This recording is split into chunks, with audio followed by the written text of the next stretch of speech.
À Saint-Joseph, nous allons rencontrer Danielle, porteuse de la maladie de Charcot-Marie-Tooth. Lorsque l'âge avançait, la maladie progressait, Danielle a dû faire le choix de quitter sa maison pour entrer dans une résidence pour personnes âgées. Comment la maladie génétique a commencé? Eh bien, ça a commencé très tôt, mais c'est seulement à partir de 25 ans, enfin exactement à 25 ans, qu'on m'a annoncé que c'était une maladie génétique.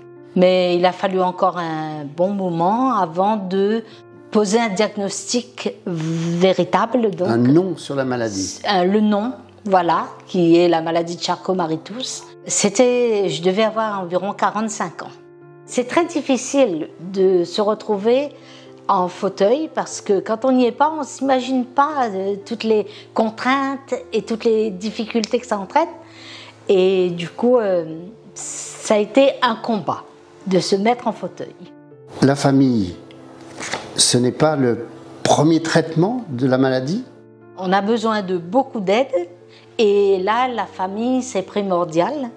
Dans un premier temps, ça a été mon mari qui a été mon aidant parce qu'il m'avait toujours dit que quand je ne pourrais plus marcher, il serait toujours là pour pousser mon fauteuil roulant. Et j'ai accepté de l'épouser à cette condition. Il a tenu parole jusqu'au bout, il a tenu parole. Quand il nous a quittés, il a fallu faire le choix de quitter la maison. Quitter la case pour aller dans une résidence pour personnes âgées a-t-il été difficile? Quand on m'a parlé de résidence de personnes âgées, j'ai un peu tiqué, j'avoue. J'avais quand même pas mal d'a priori et de craintes.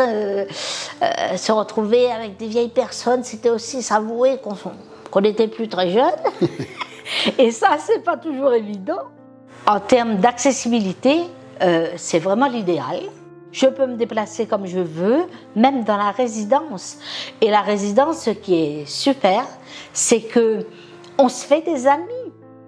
Que vous a apporté la FM Téléthon? On se rend compte que le Téléthon permet aussi de changer le regard des autres. Ce qu'on ne connaît pas, ce qu'on ignore, ça fait peur, forcément. Or, quand on parle de la maladie, quand on parle des malades, ça permet justement d'avoir un autre regard, de se rendre compte que finalement on est tous pareils avec nos différences ou pas. Faire un don au Téléthon, c'est apporter de l'espoir aux malades, c'est aider la recherche. Soyez généreux le 29 et 30 novembre.